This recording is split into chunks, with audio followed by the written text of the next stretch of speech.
Hello, everyone. Welcome to the Bleav in Bengal podcast presented by FanDuel. And right now we're joined by a very special guest, NFL Network insider, Tom Pelissero, joining us. Tom, how you doing today? Doing great, Solomon. Glad we could make this happen, man. It's been a frantic few weeks here, bopping around to different training camps. I'm out in Los Angeles now, just finished up the insiders. Here I am talking Bengals with you. What do we got? Well, we appreciate it. And I know you stopped through Cincinnati. You came through on the training camp tour that you guys do so well. I want to start maybe more big picture first and just kind of get your takeaway. You were there. You were with the team. You got to see them practice. You got to see their approach to the work and what they're trying to accomplish this season. Give us the big picture, the overview of what you saw and what you see in this team right now. I think there's two parts to this in my mind. And I was there on a day where it was raining outside. The fans had to be chased indoors. So it was an indoor practice. They got that bubble now. It was a really energetic, fast-paced, competitive practice. So on one hand, you've got this. And I sat down with Joe Burrow after practice and talked with him about it here, especially about the receiving core that they've got. And he said this is definitely the deepest receiver group they've ever had. It's not just Shemar and T. Obviously, those was huge storylines in the offseason. Shemar getting the highest paid non-quarterback at the time, which has been passed a few times since. T really taking a sub-market type of a deal, but to come back because he wanted to be a Bengal. But it's also Andre Iosivas being in that room.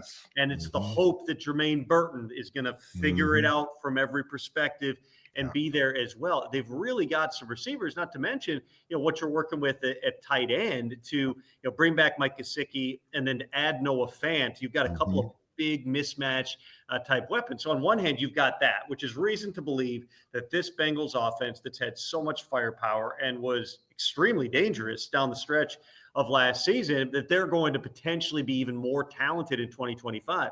The flip side of it, and listen, it was one practice, okay? It was an indoor practice. It was like, an hour and 45 minutes or whatever. But on that day, the defense won the day that I was there. That was a great day for DJ Turner, who was a high draft pick. DJ Ivy's back on the field. Cam Taylor-Britt wasn't even out there the day that I was there. You got Dax Hill, who now is like the elder statesman on the back end. This is a really young and fast group. A lot of those guys I just mentioned have had injuries through the years, which at times has taken them off the field. But DJ Turner broke up like 5 passes the day that I was there. You saw them getting their hands on a lot of balls, which when you're going up against Joe Burrow and Shemar and T is extremely impressive. I even said that to Joe. I'm like, listen, I know you want to complete every pass. You want to be near perfect, but I'm like, is some little part of you like, hell yeah, like, let's get that going. Like, yeah, break up those passes. We're going to need that during the season. He was like, listen, we got some really talented guys on the other side of the ball here.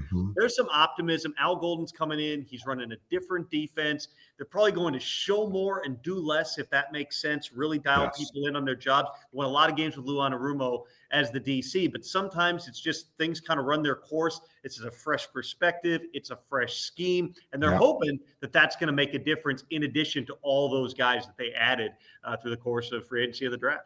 Tom, your reporting is prophetic, to be honest with you, simply because I was just at Bengals practice today at the same day of this recording and talked with Ja'Marr Chase. And he said, look, our secondary, the members back there, they're making it hard on us. We know that we're really good, but they're now challenging us. They're now making their share of plays. And in one drill, as they were driving down the field, the Bengals offense with Joe Burrow playing quarterback, there was a Jordan Battle interception down inside the red zone that really got the defensive coaches and all the coaches excited, the players. And so it was, you kind of, described exactly what's happening on an everyday basis. I want to go back to, Joe Burrow talking about the talent that they have on offense. He was very proactive, as you well know, and making sure that the team worked hard to keep the talent around him. It would not have been the best thing to allow T. Higgins to go to another team. He probably could have got more money, as you well know, but he and Joe Burrow came in the very same year together. Joe Burrow and Ja'Marr Chase played in college at LSU together. I don't know that you can marry 2 wide receivers to Joe Burrow better than you could any wide receiver. So to have to replace one, I think would have been a step or 2 backwards. Now, as you well know, everyone expects them to get off to a fast start. And if they don't, there's going to be a lot of fingers pointed at the quarterback who people say trying to be the general manager. I don't see it that way. I think he's just trying to do what's best for the team. But you and I both know there are naysayers out there now that have a lot of expectations of this offense and for Joe Burrow to come through. What say you?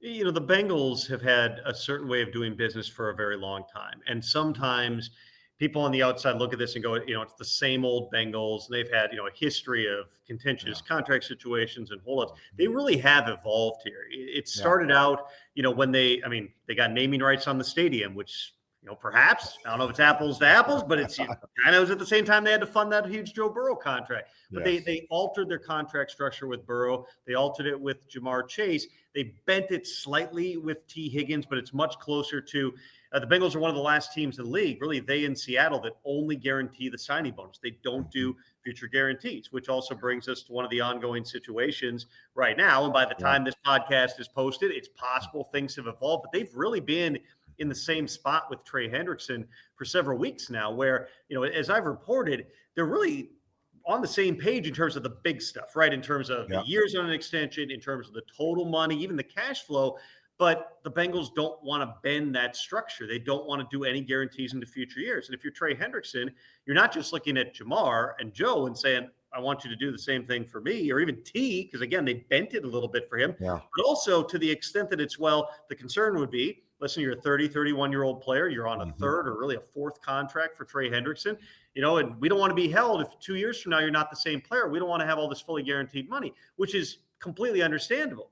But I also understand Trey's side of this, which is, what reason do you have to think that I'm going to fall off the cliff? That's right. I led the league in sacks. I've got like 30 plus sacks over the last 2 years. And oh, by the way, the Steelers just extended a guy on a several-year guarantee over 100. Same age. TJ Watt, who is the same age, so like a month apart. TJ Watt has had less sacks over the last couple of years. He's had more injuries. He's missed more time. TJ Watt didn't register a stat in like the last 3 games for the Steelers last year. He didn't have a tackle while battling through. He had an elbow issue and some other things. The point being, I mean, TJ Watt's a phenomenal player. Trey is too. And I get the Bengals perspective, which is just, hey, eventually we got to pay this next group. If we draft well enough, we got to pay all these other guys. If we've got money out there that ends up being kind of dead money, that's a problem.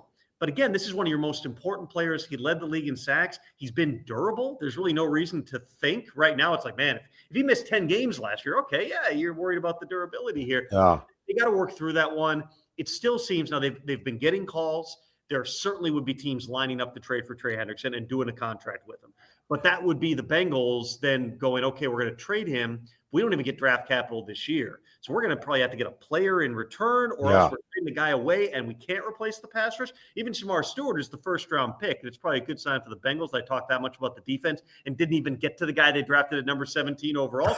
Shemar Stewart is still a developmental player. He's got all the traits to be an excellent defensive end in the NFL, but he barely had any sacks in college. It's going to take a little bit of time. They're training him in for everything. They plan on him playing a lot here. But on a team that was this close, Solomon, last year, they were the team down the stretch that nobody wanted to see in the playoffs because how good the offense was. And in the end, nobody had to see him in the playoffs because the defense struggled the way that they did. Trey Hendrickson is a huge piece of what they do. He had all those sacks when he didn't have a good secondary behind him, when they couldn't stop anybody. They weren't in favorable pass rush types of situations here. So it would seem like, you know, we've still got a couple of weeks here before you start pushing up against the start of the regular season. You'd like to think they sort this thing out. But if at any point the Bengals simply say, we're not going to go there, pivoting and trading him, I would not rule that out because the interest is there. Here's the thing. It seems like the trade compensation that the Bengals are seeking, say for Trey Hendrickson, exceeds the compensation value that they have next to his name. What say you when trying to compare those two? Well, so the highest offer that they got before the draft was a second-round pick and change. And the Bengals were dug in. We need a first-round pick. We're not going to trade him for less than a first. We're not going to trade him for the equivalent of a first, because GMs are always trying to do that. Like, well, I'm not going to give you my 1, but I'll give you my 2, and let's say my 4, and that kind of adds up to almost a 1. The Bengals didn't want to hear it. They wanted a first-round pick. So again, now the draft is passed. If you want to trade this guy, and I would say the same thing about Micah Parsons or Terry McLaurin, now you're talking about a veteran key piece of your team, and you're trading him in August. It's not impossible. The Raiders did this with Khalil Mack years ago, and they got a first-round pick, plus I think it was like a 1-2 swap or something like that, but they got significant draft capital. They saved all the cap space and all the cash. The idea was to rebuild it. And in the end, they didn't really have the opportunity to do that for a lot of reasons that I'll explain sometime on a Raiders podcast. But for the Bengals or the Cowboys or the Commanders in these cases, if you trade a guy now, unless you're getting players in return, which those player-for-player trades don't happen at this level very often, you're really reloading for 2026. And then you're sitting back and saying, okay, we got Joe Burrow and Shemar and T. We're going to score 35 points a game. We're going to be in pass rush situations all day. And no offense to Myles Murphy, who just hasn't had the productivity yet, or Shemar Stewart, who hasn't played an NFL snap. Trey Hendrickson is a guy that you have here. It's a lot harder to justify making a trade like that in August or September than it is in April. But again, until this gets resolved, we've seen enough, Solomon, over the last handful of years. For a long time, this was not a trade league. It is a trade league now. Things happen. You can't rule anything out. You know, the Bengals, the players, and talking with them, and I even think everyone surrounding this team they're tired of hearing about slow starts, right? We all know the record, 1-11 through the first 2 games during the 6 years that Zach Taylor's been here. I know he wants to get off to a faster start. He said that, hey, I'm going to play my starters a little bit more. And Ja'Marr Chase said, look, we've talked about this in the past. We know we need to play better in the early going of the season. He said, we've talked about it and still got off to the slow start. How important is it that they get out, considering the last 2 years, 9-8, not getting into the playoffs and coming up short? They seem to understand they have to do it, but don't seem to understand what the answer is. Well, part of the answer here, too, is the circumstances that they've faced in a lot of those years. You think back, this is the first year Joe Burrow has had a normal training camp. It was COVID in 2020. 2021, he's coming off the ACL. 2022, he had the appendectomy, I think it was. 23, he hurt a calf. 24, he's coming off the wrist. This is the first year. I said this to him because I was supposed to come in like 3 years ago. I was supposed to come in when he had the appendectomy. Then the following year, I was supposed to get it both times. He had the calf. So literally the day before I got there, something bad happened to Joe Burrow. So I told him, I'm like, I explained that. He's like, oh, so you're the issue. I'm like, no, I'm not. He's not. I'm sitting next to you and you're totally healthy. So this proves it wasn't me. It wasn't you, this entire time. But that plays into it. So that plus, Ja'Marr Chase having a hold-in that went on for a long time last year. Those circumstances do play into some of the slow starts. I thought one really interesting thing, and I asked Zach Taylor about it, is they've been on the short list of teams throughout Zach's time that have been an afternoon practice team. Everybody comes in later. Even the coaches come in. I mean, late is a relative term, but they're not coaches are in at 5, 6 a.m. type of team, and they would practice later in the day. This is the first year they flipped it, and they now practice at like 9 a.m., I think it is. I asked Zach about that, and he said that is part of the overall messaging about start fast. Start your day fast, start the season fast. Players like that a lot. It sounds like when they get to the season, they're probably going to go back to the afternoon practice schedule. But for camp, even though it creates some challenges from a teaching standpoint, because now you're walking through in the afternoon what you're going to do the next day, as opposed to doing the walkthrough and then executing it in the same day. Players like it. Their bodies feel like they're more ready to go in the morning. And they're hoping that that's going to be one small piece of the puzzle of just trying to get this thing rolled a little faster. Well, I could tell you right now, it paid off during the first preseason game against the Philadelphia Eagles, where Joe Burrow on the very first drive go 10 plays, 86 yards, touchdown. Second drive, 5 plays, 60 yards, touchdown. Ja'Marr Chase looks like he's in mid-season form. It was bang, bang, bang. So it looks like it's working on offense. Defense, however, against Tanner McKee, the backup quarterback for the Eagles, the defense gave up scores on 4 of the Eagles' 5 possessions in the first half. Al Golden really does have his work cut out for him, doesn't he? Well, he does. I wouldn't sleep on Tanner McKee. Howie I been agree. Pretty good with his stacking his quarterback room over the years. When they traded away Kenny Pickett, a big reason of that wasn't about Pickett after the Super Bowl. It was about Tanner McKee. He's got a chance to be really good here. So, Al is not going to show. No coach is going to show a ton in the preseason. I would just tell you, you're going to see more. When we get to the season, and I didn't go all into the schematics, but I did talk with Al for a while here. You're going to see a lot of things moving parts before the snap. You're going to see them show a lot of different fronts, but then also make it simple to execute the calls. One of the complaints in past years, and they won a ton of games with Lou Anarumo as the D coordinator. This is not a Lou issue. It's just sometimes you need kind of that new thing and just a new outlook on things. There were times where you'd have coverage breaks because Lou was so aggressive with how he would blitz, and there'd be a guy that would pop free running wide open, and they'd be sitting there going, how did that even happen? How's that guy open? This might be a little bit more straightforward in terms of what they're actually doing, but they're going to show different things here. That's not really going to show up until you get into the regular season, because you're not going to unveil your various disguises and the ways that you're going to get into certain coverages. You're just not going to do that in the preseason. This is just about going out, trying to execute your fundamentals. I'm fascinated to see what they roll out week one, because anytime, Solomon, you know this well, anytime you got a new coach, whether it's a head coach or a coordinator, that first week out, there is an unknown. Everybody's got to be prepared for unscouted looks on the other side. And Al Golden is absolutely going to show some things. They're going to force the opponent to adjust in real time. Yeah, there's no doubt. Defensive coordinators who haven't really shown their hand, they're dealing with house money in that very first game, because there's nothing. Jim Schwartz, remember his first weeks with the Cleveland Browns as their defensive coordinator, man, they took the league by storm. Yeah. Some of that has kind of settled down. They're still pretty good. And this is a defense that, look, they need playmakers everywhere on the front end and the back end. You visited Bengals training camp. I want to get your thoughts on Shemar Stewart. I'm not sure if he was even practicing by then, but I have one comp on him, and I think you'll find this very interesting. I want to get your thoughts on it. We all know he came into the league after 3 years at Texas A&M with only 4.5 sacks. That raises a lot of eyebrows. So I went and looked at, okay, what really good edge rusher in the league today had similar numbers over the same number of years? I gotta guess who you're gonna say. Danielle Hunter. Danielle Hunter. It was Danielle Hunter. At LSU, he was 20 years old when he came out. He's one of the rarest physical specimens you ever going to see. I mean, you want to feel terrible about yourself. See Danielle Hunter up close. He's got muscles on top of muscles. Shemar Stewart is built similar. That's exactly what my brain was going, was Danielle Hunter. And Shemar, it was a similar type of thing. With Danielle Hunter, the brilliance of what they did in Minnesota with him was Mike Zimmer, of course, longtime defensive coordinator in Cincinnati, had just gotten to Minnesota when they drafted Danielle. He had a very clear vision for him, and they really changed the entire way. They changed Danielle Hunter's stance. They changed his alignment. They did a lot of things where it was, hey, we can take this guy who's so rare as an athlete and just use him in a different way. It's probably going to be a similar type of a thing with Shemar Stewart. I talked with Al about that, and I asked him, like, all right, he came in late. He missed the whole spring in terms of the on-field work. He was in meetings and all that. He missed the start of training camp here. Are you kind of piecemealing him? Are you thinking this is a DPR, designated pass rusher situation? He goes, no, we're training him across the board. We're giving him everything. We're getting him ready to play a full game. I would say from a physical standpoint, standing next to him, because I remember I met Shemar at the Senior Bowl and interviewed him on the field for NFL Network. Physically, because I spent a lot of time around Danielle living in Minneapolis, but the guy physically up close that he reminds me of is Jadeveon Clowney.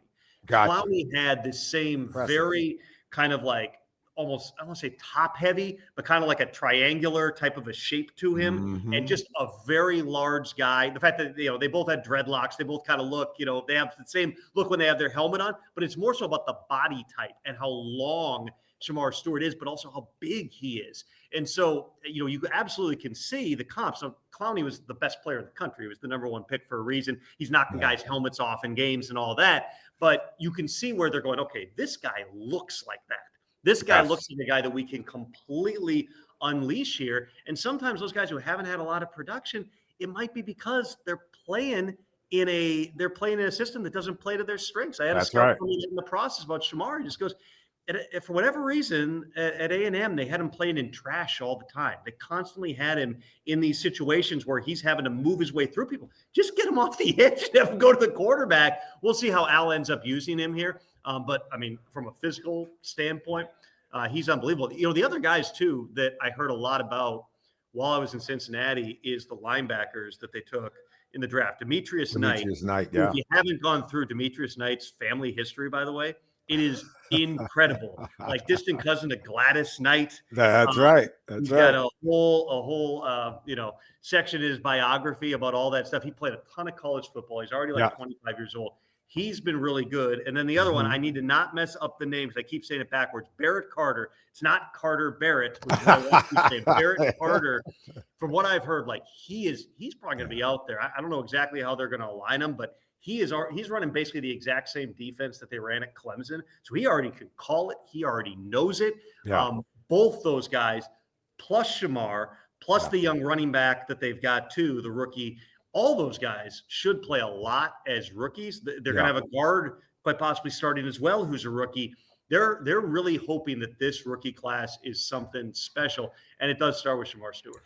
Taj Brooks is a phenomenal running back, the school's leading rusher. I mean, this guy's a player. And those guys you just mentioned, they were all leaders for their respective schools. They have a presence about themselves and a maturity about themselves as a young group of rookies that I think are really going to make an impression on this team. And of course, everyone, you're watching the Bleav in Bengal podcast presented by FanDuel, and we're joined by NFL Network insider Tom Pelissero. Tom, I want to go back over to the other side of the ball on the offensive side, because in speaking with Zach Taylor, speaking with Joe Burrow, speaking with even the wide receivers, if you ask them where can this offense improve, they all point to the run game. The Bengals had the second lowest run play percentage of any team in the NFL 1 year ago. Only the Cleveland Browns had a lower run play percentage. They believe they can get better by running the football. And I think it starts with the interior portion of the offensive line. There are two guards. They're looking for players there. What did you find out during your visit? And what do you know about what they're looking to do about the run game?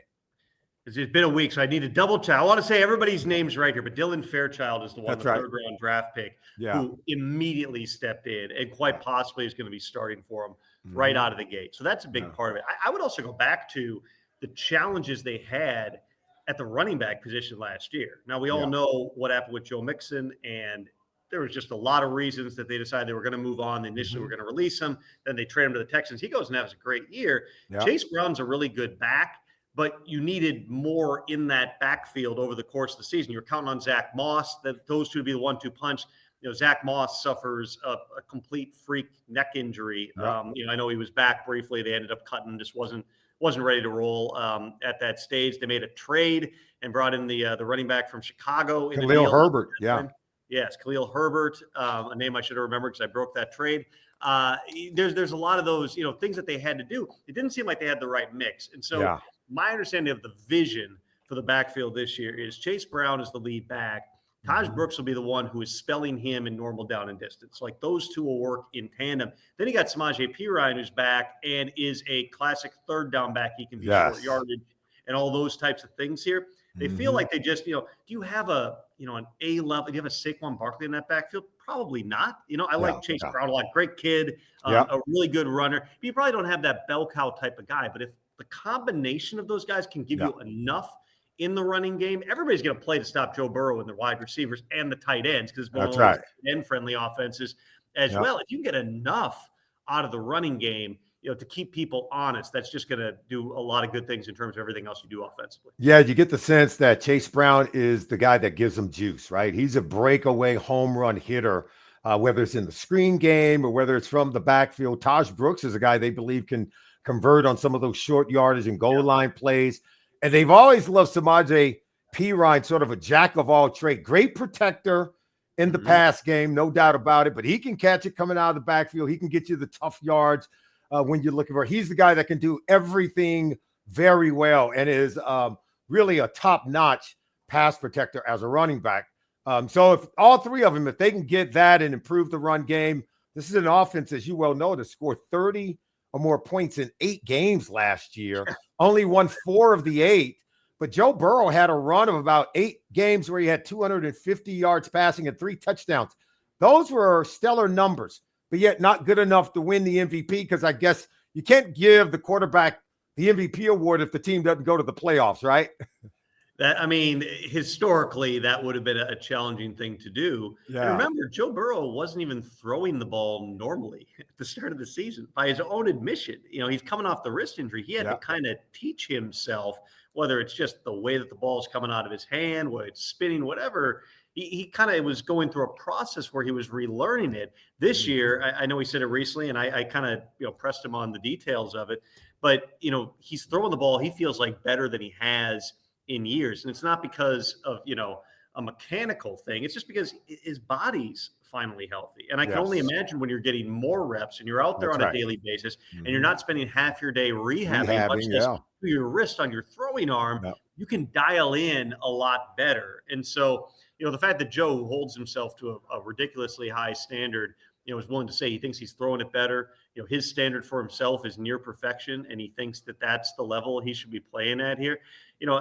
Listen, the fast start thing can get overblown because no team's ever said, I think this year we really want to start slow. I think if we start 1-3, that's going to set us up well. Now, everybody wants to start fast, but in the Bengals case, just not having to rally in October and November and December. There's some very good coaches in recent NFL history who all have better records from October on. There you go. Go to Bill Belichick, Mike Tomlin, Mike McCarthy. All their teams, September has been a experimentation of feeling out process, and then you get better. Well, this is a veteran Bengals team that knows what they are. They've got Joe Burrow at quarterback. There shouldn't need to be that much experimentation. Stack some wins in the early portion of the season. Get that momentum going so you're not just the team that, hey, they're 2-4, but watch out. No, be 4-2 and just be able to continue pressing, getting better and better in what is, certainly another rocky path for everybody who's trying to get through the AFC. November, December are the months to remember. One last question before we let you go. How much will you and a lot of the reporters and the people who cover this league be paying attention to the AFC North, a division that has a 4-time MVP in Aaron Rodgers? You have a Lamar Jackson, a 2-time MVP. You have Joe Burrow. And I'm not sleeping on Joe Flacco, who's won a Super Bowl. This division is loaded. It's a really fascinating division. There's a ton of storylines. The 6 quarterback competition right now in Cleveland, really 5, really 4. Really Joe Flacco, but Shedeur Sanders showed out, in his first start. It's a talented team. They do have talent, especially on the defensive side here. Can they put it together and just avoid the injury bug and hang in a really tough division? You've got the Steelers, who I went and saw them in Latrobe. Aaron Rodgers on the day I was there, I've covered Aaron his whole career. I was at the Green Bay Press Gazette back when he was backing up Brett Favre in 2007. He's always been the best practice player I've ever seen. But that's 15, 20 years ago. Now, he's 41 years old. The practice I saw was bumpy, but that probably is to be expected with a 41-year-old quarterback who didn't have anything in OTAs, had a couple of mini camp practices and a throwing session in Malibu. And so how they move forward, all the new parts there with DK Metcalf and Jalen Ramsey and Darius Slay, there's ample storylines in Pittsburgh. And, maybe the best team I saw, I was in Baltimore with Brian Baldinger, who said it on the Insiders tonight. He's like, that was the best team I saw in camp. Baldy's got a much more trained eye for what actual X's knows than I do. But, it doesn't take a football expert to walk out there and go, this is pretty good. Supposed to look like. I mean, Lamar's Lamar. There's nobody else like that guy in the NFL. They keep adding. Eric DeCosta is very aggressive. Just every year, it seems like they add a couple of veterans. This year, it was DeAndre Hopkins on a 1-year, $4 million deal, and Jair Alexander also on like a 1-year, $4 million deal. Both multiple-time Pro Bowl dudes who've been the highest paid at their position. Now they're at a different phase in their career, in part because they were injured over the last couple of years. Maybe you get some upside out of those guys to go with, in terms of receiver group, the Zay Flowers and Rashad Bateman and all the other talented pieces that they've got there. So, if you're the Bengals, you know what you're looking at within your own division. The broader scope of the AFC, the Bills being there every single year. You know that the entire AFC West is tough. And then there's that team in the Chiefs that almost every time in the Patrick Mahomes era has been the team that's gotten to the Super Bowl. But there was one time that was not the case. Cincinnati Bengals ended up taking that place here. There's no reason to think that this Bengals team does not have the talent to be in that mix at the top of the AFC. They do need to resolve the situation with Trey Hendrickson. They got to hope that they can bring Shemar Stewart along fast enough after some of the time he's lost. And health is a hugely underrated piece of the NFL. Generally speaking, it's not every time, but generally speaking, the healthiest teams are the toughest teams when you get into January, and then you hope into the Super Bowl. If they're able to, keep their core guys healthy, they do have enough depth. They do have young talent. They do have speed. They've got a lot of the characteristics you're looking for here. It's going to be an exciting season in Cincinnati, and one that you hope, for all the listeners, doesn't begin with, oh, man, there we go, 1-3. We don't want that. No, we don't want that. Tom Pelissero, you are the best, my friend. We appreciate you. Thank you for stopping by. Have fun covering the 106th NFL season coming up in 2025. It's going to be fun, my friend. Thank you for joining us again. Absolutely. Always a pleasure, Solomon. Thanks. All right.